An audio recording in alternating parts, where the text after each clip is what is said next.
Zen fam, it's time with the current climate to have a serious and proper discussion about how much politics has, for want of a better term, infected gaming. Now, politics as it stands is everywhere. There's a famous expression, I'm not into politics, too bad politics is into you. This is impossibly true to a really high degree. Politics is in everything. You may not want to be in politics, you may not care about voting, but the fact of the matter is, politicians run the show. Well, technically, billionaires and millionaires run the show, and they control the politicians that run the show. But, semantics. The fact of the matter is, people who in positions of power, i.e. politicians, generally tend to be the ones controlling the conditions in which we live. And by extension of that, the media we consume. Whether that be the news, whether that be movies, whether that be video games. Politics seeps its dirty little fingers into everything. Because, by and large, human beings are political creatures. Don't believe me? Imagine any time you've been at the workplace or an institution of education and something is being said about somebody.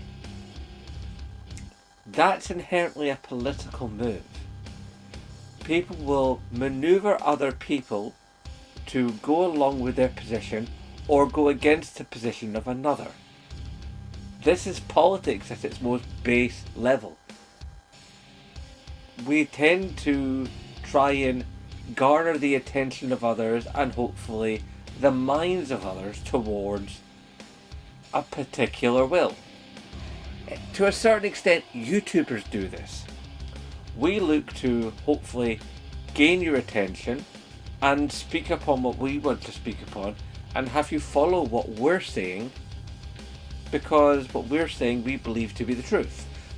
It just so happens that a lot of the time those of us in independent media are more beholden to the truth because we don't have the money and the structure behind us to lie so openly. Now yes, there are some YouTubers that will lie their bum off. But generally speaking, eventually such YouTubers get found out. And then they lose their audience. Unless you're Unbox Therapy and you go to give away a bunch of iPhones and you don't. But we'll leave that alone. Anyway, so as it stands right now, we have a lot of videos out there on YouTube decrying woke culture in video games. And then on the other side, we have a lot of people on, quote unquote, the left, who are going like everything is sexist, everything is racist. Now, as always, the truth is somewhere in the middle. Now, I can see that because even though I am a self-admitted big old lefty, the fact of the matter is, I had a really, really good political education. I had a really, really scary modern studies teacher. And if you didn't sit down and learn objectively in Miss McLeod's class, you were toast. It was that simple. You did not mess with Miss McLeod. So, even though I very much lean to the left, I can actually objectively see both sides. Admittedly, I don't often like what I see coming from the right and the extreme right, never mind the far right, but I can look at that and I can see the ideology at work, and I can see how people fall into said ideologies and think that such ideas and concepts would eventually make sense to people who get taken in by them. And I can fully admit, as somebody on the left, that there are some actors on the left who take things a wee bit too far. As I said, the truth is usually somewhere in the middle. But the one thing that is certain is the use of language. You see, the problem is, and I'm going to take a definition that I found from the internet that I quite like. I want to make sure I get the words right on this one. Okay? The term woke has become twisted and misused and bent to take a different meaning than what it was before. People will go like, it's woke! You go, oh God. And they'll bend it to anything. It's like, apparently it's woke ideology that we allow trans people to read books to small children, so then by the act of reading them a story, we're somehow turning them into being trans/gay later in life. You help me with this one. I don't see how that works. The fact of the matter is, there have been people who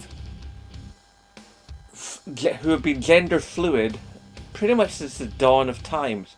You could go back to like ancient Greek society and see examples of transgenderism right back that far and further, probably, but it's hard to find written history of such things as you go back. But the fact of the matter is, humans are by and large a diverse lot. We're not a cookie cutter. We're not a monolith. Not even in any one group of people. You can meet somebody from the LGBTQ community. Even if you take that down to just gay blokes. I know and have known a number of gay men in my time, and every single one of them is different to the other. I've known some that are super flamboyant. I've known some that are basic blokes who, until they told me that they were gay, I hadn't a Scooby. And there's some that are like, I thought were gay, that were actually more about getting their willy wet than I am. So you can't judge a book by its cover, to quote the old axiom. But here's the best definition of woke I've ever come across, and I'm going to read you it here so I get the words right. Hang on. Let's see, where was it? Woke, an adjective derived from American vernacular English, originally meaning alertness to racial prejudice and discrimination. That was its original meaning. So it's about being aware when people, other humans, are being treated badly for the type of human they are by a different type of human. The type of human that perceives themselves to be, the sort of baseline for all humans, when there is no such thing.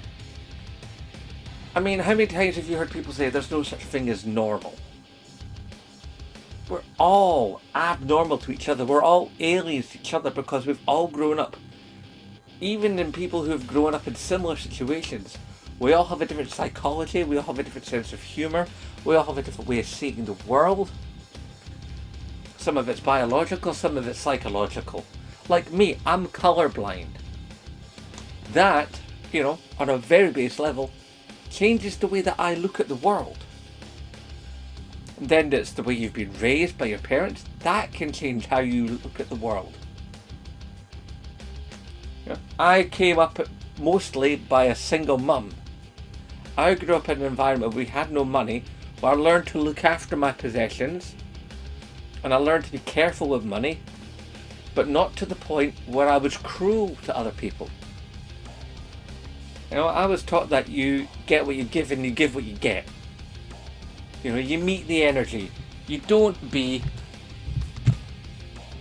rubbish to people. And hopefully people won't be rubbish to you. It's that simple. That's the kind of stuff I was raised with. My mum was very, very keen that I would not become racist and sexist. She was very, very big on that kind of thing. And I'm glad she is. And I've passed such things like that down to my son. And it is also part and parcel why I understand so much more about my wife than I think I would have done if I hadn't had that. If I hadn't had that kind of stuff, then me and my wife would never have been able to connect. Because it's fair to say that my wife is quite a bit on the sort of feminist side of things. But she actually believes in the style of feminism, which is all about complete and utter sexual equality. Alright? So, couching all those thoughts together,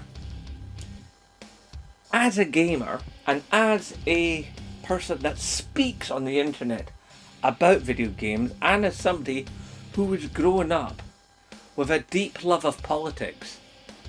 I mean, there are times I've even thought about starting a politics channel, but it's enough that I've got a job, a kid, a wife, a house, and this channel, and I'm trying to play video games, and I'm trying to keep up with media. I think a second channel would probably like completely just melt me.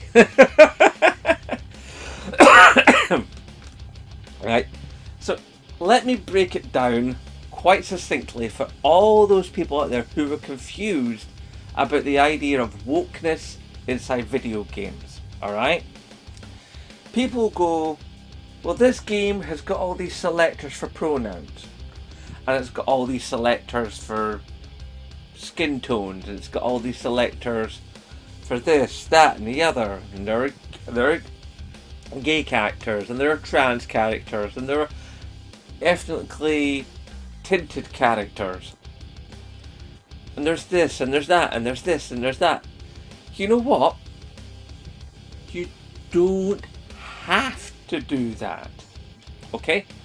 If you just want your character on screen for your character creator to be a straight cisgender white bloke with a square jaw that looks like he spends every other day lifting, by all means have at it. If you want to make a character and a character generator look like they're completely gender non-conforming, in fact can make them even go completely asexual, a la David Bowie and like The Man That Fell to Earth, go for it. The sliders are there to provide the freedom of choice. Gamers are forever talking about, like, I want the freedom to be able to do this, I want the freedom to be able to do that. How many times have you heard gamers say, like, I'm playing this open world game and yet it won't let me do A, B and C?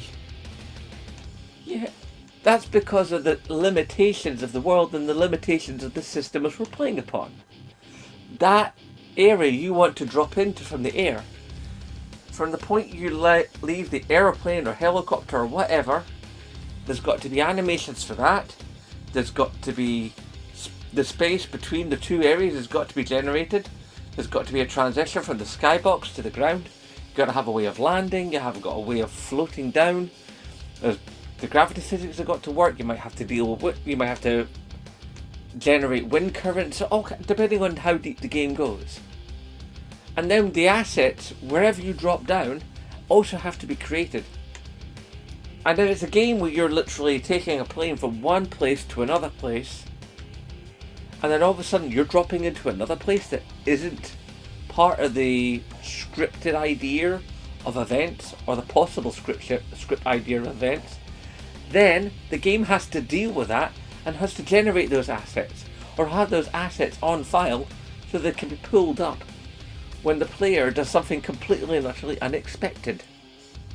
Which is part of the reason why games are so big now, why the download sizes are so unwieldy, and why we have massive day one patches, because people want to do all kinds of things that game developers have to fit in. They have to cram in all this stuff because We want this ultimate freedom to do everything. Ultimate freedom. That's what it's about. Okay? So if you want to have a character who's a dark-skinned Latinx female who has a prosthetic limb and perhaps has a lesbian backstory, wonderful. Go ahead, have fun with that. Because one of the things a lot of us do when we go into a character creator screen is we often try to build ourselves, don't we? We either try to build ourselves or we try to build our significant other. Come on guys, how many of you out there have tried to actually make your wife stroke girlfriend? Yeah, quite a few of you, haven't you? We've all done it. I even did it in Mod Nation Racers. There's a video back from a couple of years ago for the 10-year anniversary of Mod Nation Racers where I pull up footage from a video I made when I was playing that game on PS3 when I recorded it by pointing a digital camera at my telly. Yeah. And there's a bit where I made my wife in Mod Nation Racers. So yeah, we've all done it. You know, we've all tried to make ourselves or make something as close to ourselves as possible. And if you are, you know, a short Chinese person, then you're going to try and make your character look short and Chinese. Or you might go for an idealized version of yourself. You might still be a Chinese person, but you could be tall and built like Arnold Schwarzenegger. You know, I mean, one of the best examples of this is probably. And it's not a great game, but that last Sanits Row reboot, the character creator in that was off the chain. I mean, it's just a shame that the game just was not really well thought out, because the character creation engine was amazing. It really was. It was something to behold. I mean, you had sliders up and down all over the place. You could do almost anything.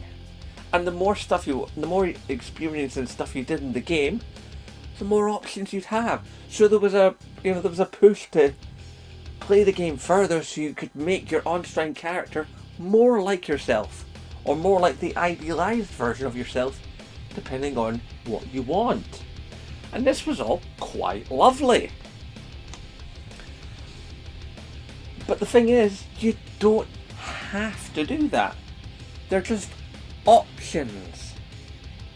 Like, if there are biscuits on a plate when you go around to a friend's house for a mug of tea, you know, and some biscuits are put on a plate in front of you, you don't have to eat the biscuits. You could leave the biscuits aside. You might have one biscuit, but you don't have to scoff the entire plate because they're in front of you. It's the same with games and options. You have the option, the freedom to not, or to do, or to be somewhere in between. And all the lovely shades of grey. Because that's where humanity exists. We exist in shades of grey, continuously. Some of us are religious, some of us aren't. Some of us are science-based, some of us aren't.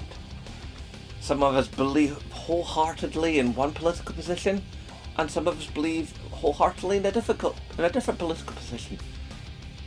We have people on this world who don't believe in politics at all and could believe in complete and utter anarchy, chaos, which in itself is a belief in a not belief, or a not belief in a belief, depending on how you want to put it. We are a diverse group, and that is one of our strengths. From all the ideas, we can pull together and come up with something truly original. That, dear friends, that, brothers and sisters of the Zen fam, is life, is the vital spark.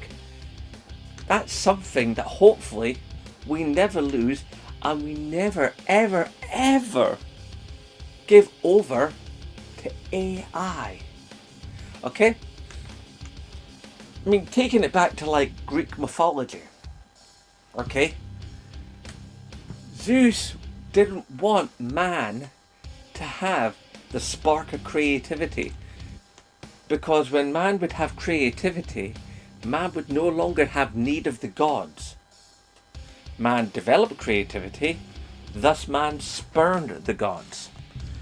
You get where I'm going with this, right? So if we give AI our sense of creativity, we give it our spark, our sense of adventure and imagination, the ability to love and to feel and to be ambivalent and to be passionate and to,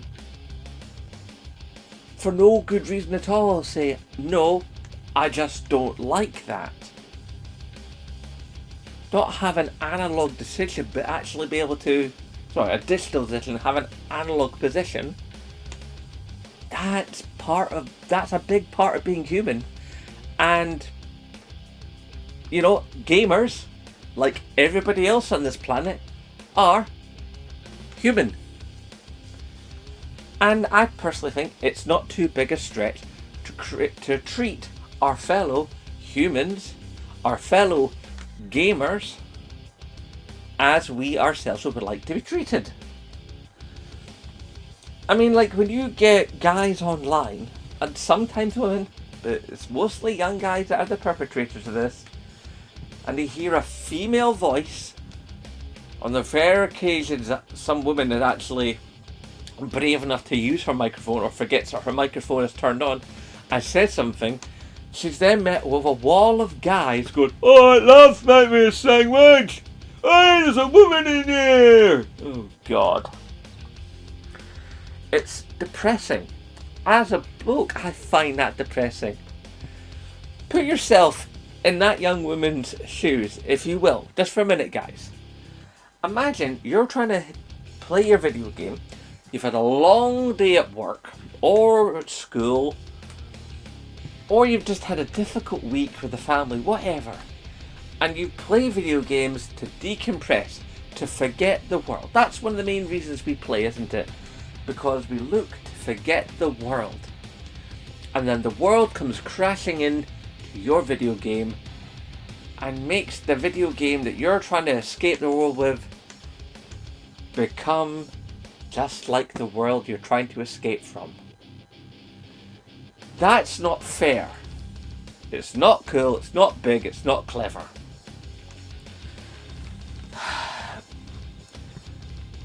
You want to know something, right? I did a video some time ago about why do so many people like to, especially male gamers, like to play as the female option.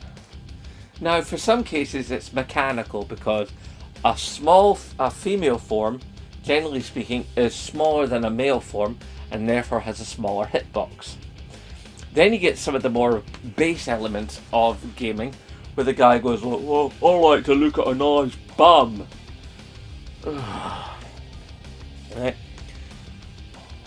I mean, like, look behind me here at Far Cry, okay?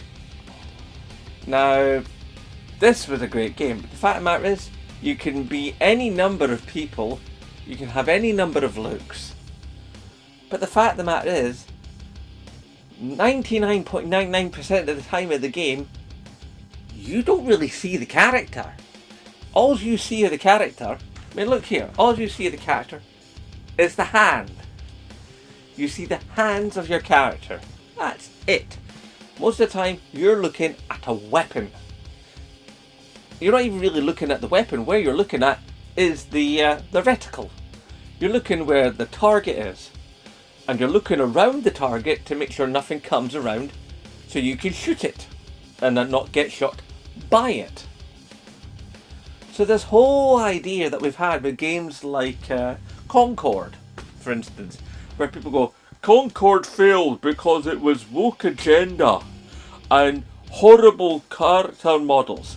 Now, yes, okay, I'll be the first to admit that a lot of the retrofuturism designs inside Concord were a bit weak and kind of just really looked like rip-offs of Guardians of the Galaxy.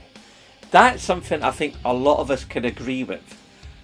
But just because it looked like that, that's got nothing to do with woke agenda. That's just got something to do with the fact that, like, the game design team was making a game that's following a trend that started like 4 or 5 years ago. That trend is over. And that's the reason why that game failed. By all means, and by all word I've heard, that game's mechanics were solid as a rock.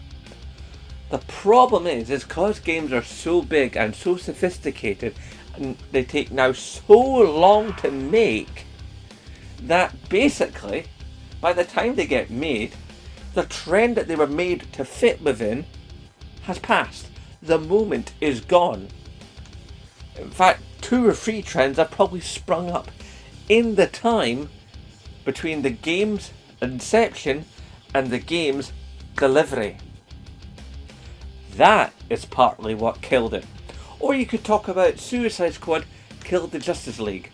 A lot of people are like, had a lead female character, that's why the game died. No, the game died because it was cookie cutter and it was repetitive. The game died because the upgrade system was laborious. I mean, it suffered from a lot of the same problems that, like, Gotham Knights suffered from. Repetitive gameplay and, largely speaking, an empty open world. Beautiful enough to look at. I mean, the Metropolis in one game and the Gotham in the other looked spot on. Everything looked nice. But the actual game, and the worse still, the gameplay, the most important element, the gameplay, was unsatisfactory. And that's what we're after as gamers. We're not there, to go, oh, that looks nice, that's why I'm playing it. No. If that was the case, if we were only concerned about graphics, would Tetris be the most incredible game that's ever been? Seriously, look at Tetris. When you look at the first version of Tetris, or even the version that came out on the Game Boy, the one that most everybody knows the most, okay? A series of falling tetraminos that you have to put down and create a line, and then that line disappears. The addictive nature of that game, the whole idea of one more level. Can I clear? Can I clear? Can I clear? And then you get a whole bunch, and then you get that line that comes down. You stick those 4 in, and then 4 lines go. Oh, it's lovely. And if you get versions where, like, as it drops, other bits drop down as well, and then you go and whoomph. Oh. Now, there's not words for what I'm describing, but you know exactly what I'm talking about. We play games, okay, to escape the world, to be something else. I like playing video games when I am not even a human. Like a while ago, I played Biomutant. Now, Biomutant's got its detractors and it's got its lovers. But the one thing about Biomutant is it sucks you into its story. It's got a good narrative. And you're basically playing this furry little mammal creature thing of an indeterminate species which you can manipulate all at different points of the game to look different and have different physical attributes. You can actually change the whole point and sway of your character. And the thing is, it's the ultimate form of escape. Being not you. Being not even human. Being something else completely. I mean, being a robot or... Detroit Become Human. What were you playing? You were playing Android. You were basically a trans-human experience. Okay? You were no longer a human. You were something built in the image of humans, trying to become free. from humans. To have the freedom that humans have to make choices. And of course it was an allegory to slavery. It's like, how do we mess this up so much? Where we come along and we look at video games and go, that video game is about indoctrination and it's about pushing sexual politics. And meanwhile, you've got the poor people that have made that game going, we just thought that was a cool design. It's nuts. It's maddening. I mean, isn't it actually nice when you can go into a video game and you can have a whole bunch of people from a whole different bunch of places? Like, I recently just completed, and I'm actually having a second playthrough just because I'm like really strong now and I want to see what it's like when I master zombies being uber strong, of a Dead Island 2. Now yeah, the game looks a bit janky in places and eyes look terrible, but the gameplay is actually quite fun.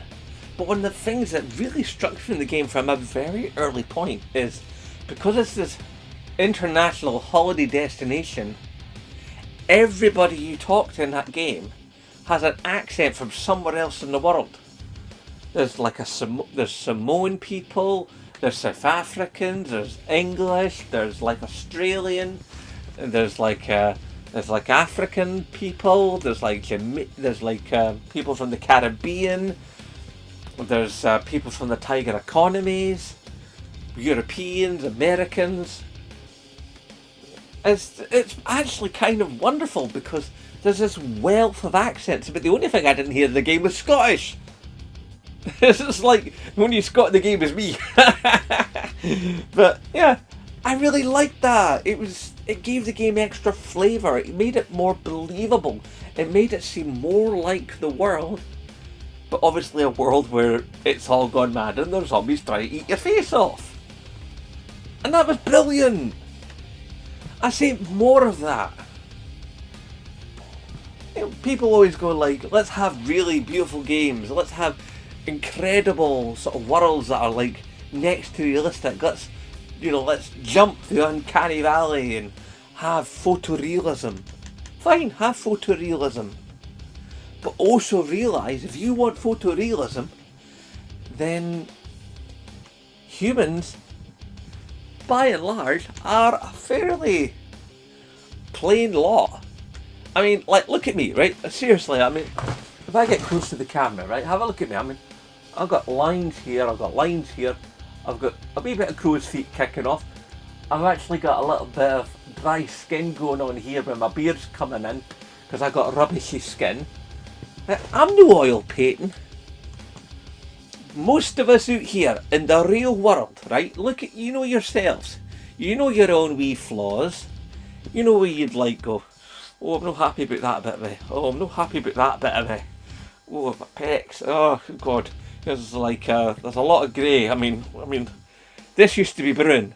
This used to be brown, alright?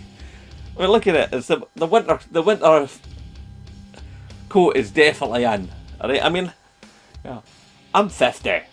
I mean, this is white, you know, that's white, it's that simple.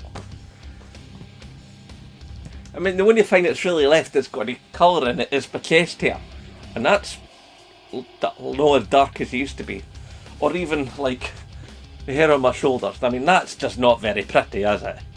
But that's real. If you want realism in games, then you have to accept the idea that if you're going to do realistic humans, the humans themselves, by and large, are not beautiful, elegant, gliding models that stride through life. Most of us are just like acceptable. That's what really drives me nuts. Like, people have a go at like Aloy in the Horizon games. Aloy's a brilliant character. Okay, yeah, she's a bit chatty sometimes, and sometimes you wish you'd go, Aloy, let me solve the puzzle myself, alright, hen? But the fact of the matter is, when we got Horizon Forbidden West out and people were like going, oh, she's got the peach fuzz, oh, it's like she's got a beard there. It's like, and her skin is, it's like, do you mind? Look, they're going for photorealism. They're making her look like an actual person. And she's an actual person who's living in a post-apocalyptic world. There's no plastic surgery, there's no Photoshop, there's no makeup. Alright? She's living in the wilds. This is how, if you were lucky, you'd look living in such a world. And by all intents and purposes, Aloy, even if you don't have all that in the case, it's actually quite an attractive person to look at, if indeed she was actually real. So, yeah, that's what people are like. People look like people. And if people are going to look like people in video games, then that's how they're going to look. And you're going to have to live with that. If you want photorealism, if you want tippity top, then I'm sorry, but you can't have everybody look like they're the main character from, what do you call it, Stellar Blade. That's an idealised, unattainable idea of a human person. Now that's wonderful escapism. If you want to have that in your game, go ham. Have that. But realise, understand the reality that most of the people around you in life that you'll ever meet will never, ever look anything close to that. But if you want that in your video game for escapism, on you go! Have at it. Fill your boots. Make your happy happen. If that's not where gaming is, I don't know where it is, because if you can't make your happy happen, then why on earth did you spend 500 quid on a games console and 70 quid on a video game? Why do you care so much if a game is physical or digital? Why do you care so much if your sticks are symmetrical or offset? If you have an X, B, Y, A or a triangle, circle, square? None of it matters. What matters is the fact we can sit down for a wee while and play a video game and just get lost in another reality, in another circumstance, and just for a wee while not be ourselves, or be ourselves in that different situation, or be an idealised version of ourselves in that situation, or understand the situation of somebody else, like This Little War of Mine. Beautiful game. Bit janky in places, yes, but the whole story it tells of war and survival is deeply emotionally affecting. Or, you know, The Great War, a wonderful Ubisoft title that tells a story set in the First World War from the point of view mostly of this young man who's conscripted into the German army and see how everything goes, and it's truly a wonderful story. Or the what do you call it, the Life is Strange games, all of which are wonderful, and all which have people who come from varying different strides of life. I mean, a young woman who feels ostracised by her local community and then finds out she has this incredible power. And I won't spoil the ending, but the ending choice, and that game is all about choice, will stay with you for the longest time. Even the last one, which I wanted to play all the way through, but I had a memory problem with it and I lost a whole bunch of gameplay, and I couldn't bring myself to go through to try and remember how to make all the same decisions again to get to where I had got to. But that last one, that was brilliant. True Colours was a wonderful story, and the main character, she felt interesting and alive. She reminds me of people I know. And yet, you don't get that from sitting down and passively watching a movie. You know, you'll have interesting characters, but because you are, for a short while, vicariously being that character, controlling that character, making decisions as that character, that games like that can deeply affect you. Or even go like to The Walking Dead Season 2. Now, back in the day, I did a lot. That's when I still had the Twitch channel. I still kind of have it, but I just haven't used it in a long time. Just because the way work is, I kind of had just been on streaming because I never know when I'm never off the same 2 days a lot of the time, and it's complicated, right? But I remember, and this is when you could actually move your stream file and transfer it over to YouTube and have it exist on YouTube as a VOD, sorry, video on demand. And there's a part in that where I was playing the game, and months prior to that, me and my wife, we had been through a miscarriage. And there's a character in the game who has a miscarriage. And because I'd been through that, and the way that it had been written and the way it had been characterized and dealt with, it hit me on a really personal level. And it strongly affected how I was playing that game, to the point where I had to sort of pause for a wee while. And everybody in the stream was lovely. It was like, it's cool Zen man, we get it. You know, you take your time, you take the moment. If you need to end the stream, you end the stream. But I was like, I was so invested in the story, so invested in the characters within the narrative, that I wanted to continue. But that moment, that connection between my life and what was happening on the screen came together. And that affected me, and that's one of the things I love in video games. I love it when the story and the controls and the world all mesh together, and to a certain extent it becomes part of you. So if a game can offer you more options to closer connect you to the game by choosing a different ethnicity that's closer to your own, or a sexual position or a sexual proclivity that is closer to your own, never mind just a hairstyle, but making a character that's truly like you. So then it's almost you that's experiencing these things. I mean, you're not, because you're on your couch in your house in front of your telly. But it's like the power imagination of books and the visceral interaction of like moving through life but connected together by this tenuous tissue of interactive narrative,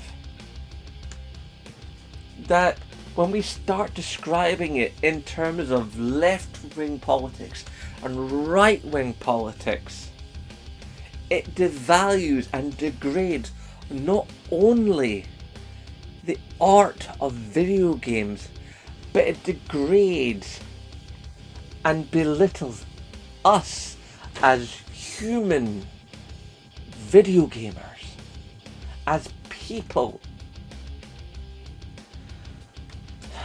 So I would ask you, next time someone says this video game is woke, understand when I went back near the beginning and I describe what woke actually is, where it came from, and what have now people have turned woke into. There's a level of reality we've moved past. Some of it's to do with 24-hour news, some of it's to do with social media, some of it's to do with the fact that people haven't the attention span and they only read the headline. I mean, when was the last time you know anybody that read the entire service manual of a new piece of equipment they bought? How many times have you went to read an article online and you either dropped out of the article because you couldn't hold your concentration, or there was so many adverts or even a paywall to read the rest of the article that you didn't bother? Therefore, you only got a section of the information instead of all of the information.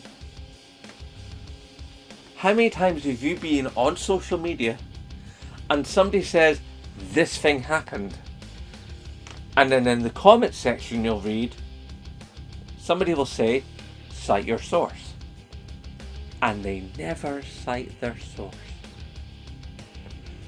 Food for thought, ladies and gentlemen. So, what I'm really just trying to put across here is, video games are about entertainment. They should, in some cases, even be about expanding the human experience. Everything should be about expanding the human experience. Talking to other humans is expanding the human experience. Becoming a parent is expanding the human experience. Getting into a fight with somebody is an expansion of the human experience. The only thing that doesn't expand the human experience is when it ends. And I hope for all of you that is something that is a long way off, and you get to have many, many interesting experiences both in and outside of gaming. I also wish for you to #support Scottish YouTubers, and of course, as always, nae bother.